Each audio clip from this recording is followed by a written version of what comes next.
Bem-vindo ao Direto ao Ponto com Miguel Silva. O mundo dos negócios pela ótica do direito tributário e do direito empresarial.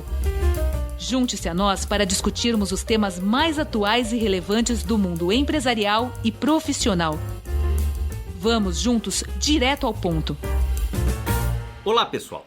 Hoje o tema é planejamento sucessório nas empresas familiares e os efeitos do regime de casamento do sócio ou acionista. Segundo o IBGE, 90% das empresas no Brasil são familiares. E mais, as empresas familiares são responsáveis por 65% do PIB gerado no Brasil, além de contratarem 75% da força de trabalho do país. Mas afinal, o que é empresa familiar? Para efeito do direito empresarial e sucessório, deve ser entendido como empresa familiar aquela que uma família controla ou participa do bloco de controle da sociedade e, ao mesmo tempo, uma ou mais pessoas desta família se encontram nomeados como administradores, decidindo assim os destinos do negócio. O grande desafio para a perenidade dos negócios em uma empresa familiar é o planejamento sucessório. Infelizmente, conforme pesquisa da PwC sobre o tema, 75% das empresas familiares no Brasil fecham após serem sucedidas pelos herdeiros.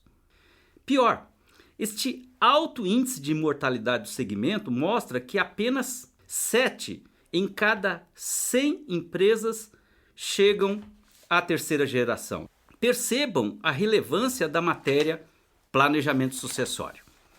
Para analisar o tema neste episódio de forma objetiva, tenho a grata satisfação de estar acompanhado da doutora Beatriz Yamashita, especialista em direito empresarial e em direito sucessório, minha sócia e amiga de muitos anos, sócia da banca de advogados Miguel Silva e Yamashita Advogados.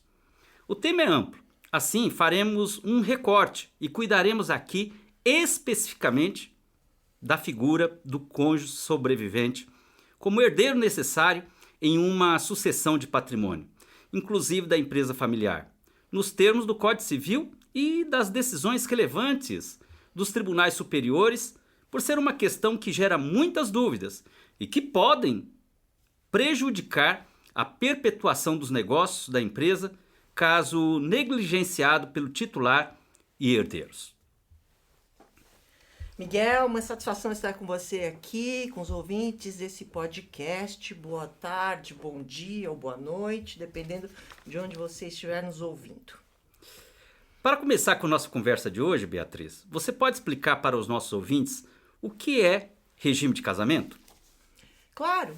O regime de casamento é basicamente o que define o destino que será dado ao patrimônio, e aqui leia-se bens, direitos e obrigações, que cada um dos nubentes, aqueles que vão se casar, traz para a vida em comum e para aquele que o casal forma durante o casamento.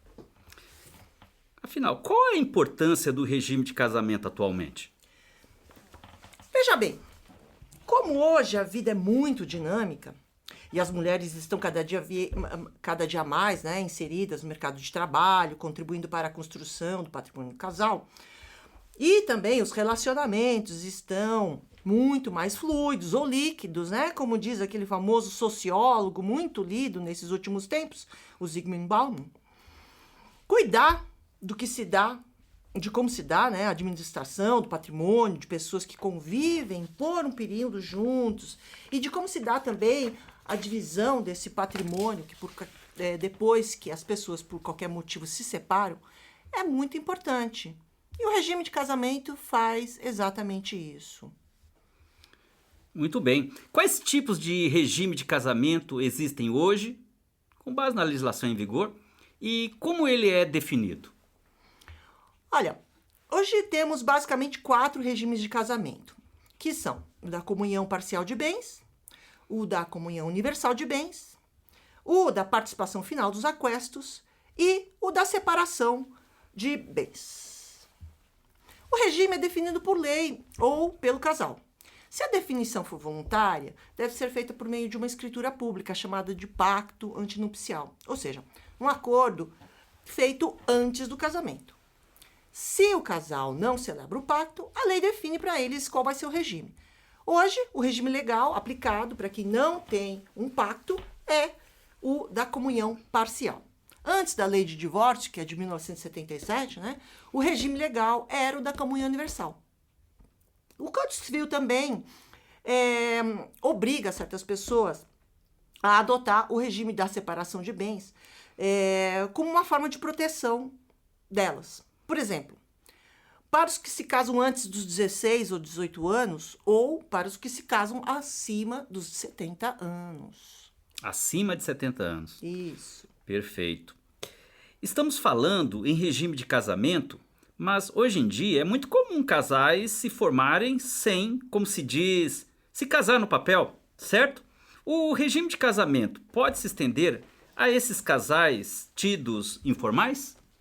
Realmente, Miguel, o Código Civil de 2002 tem uma figura própria para esse casamento informal. É chamado de união estável.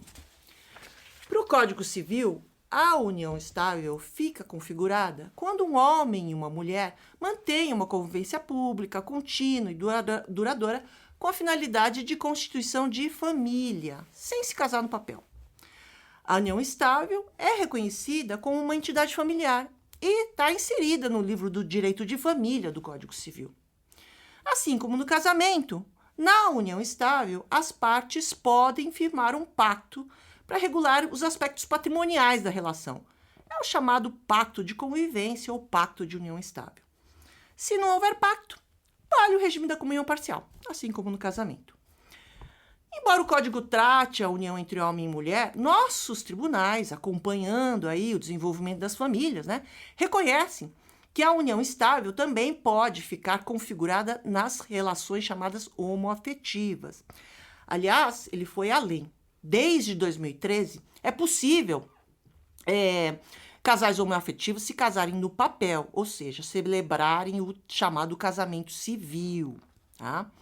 Então, o que vale para casamento homem e mulher também vale para os homoafetivos, ok? Regime legal, pacto antinupcial, impedimentos, etc.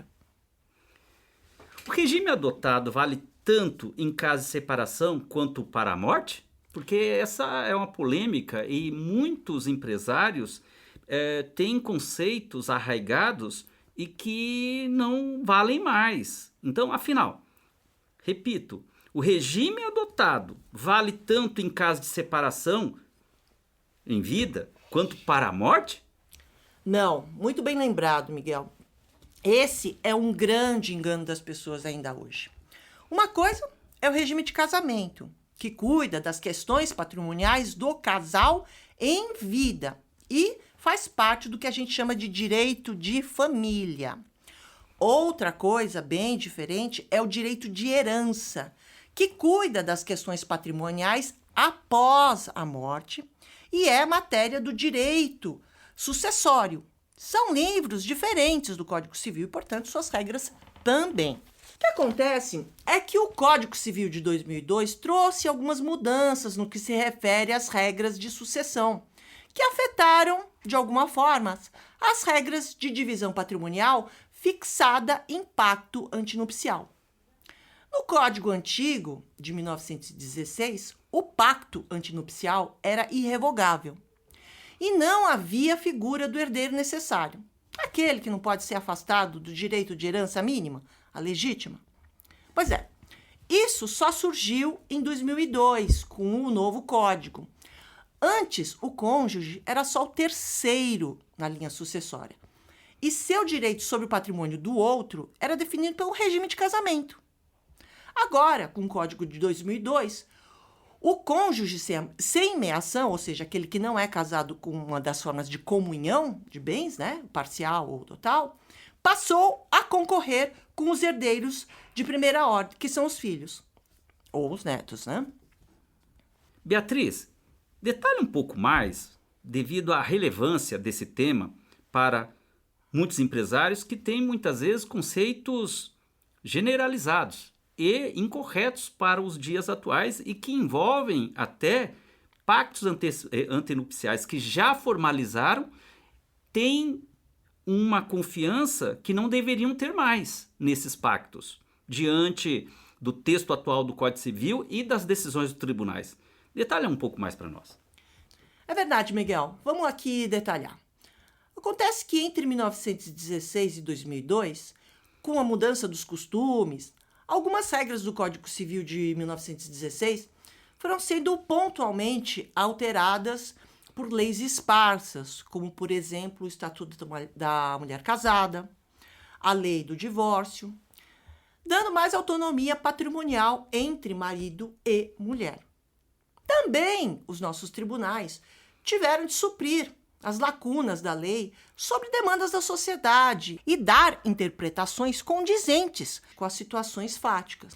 Nessas mudanças, o direito de família e o direito sucessório foram as regras que mais necessitaram de posicionamento judicial nesse período.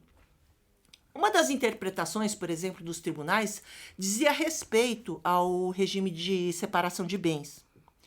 O STF, lá em 1964, emitiu uma súmula que estabelece que, no regime de separação legal de bens, comunicam-se os adquiridos na constância do casamento.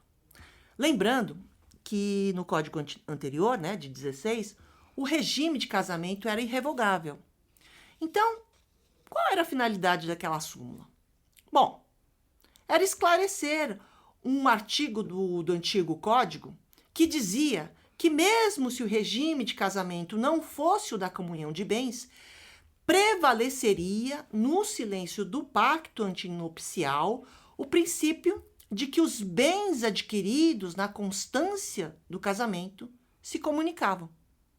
Era uma forma aí de se evitar que entre os casados pelo regime da separação, apenas um dos lados ficasse com os bens construídos pelo esforço conjunto, o que na época era considerado, e ainda hoje é, uma forma de enriquecimento velado, ilícito aí, de uma pessoa em cima da outra, Principalmente quando o fim do regime se dava automaticamente em razão de falecimento de um dos cônjuges.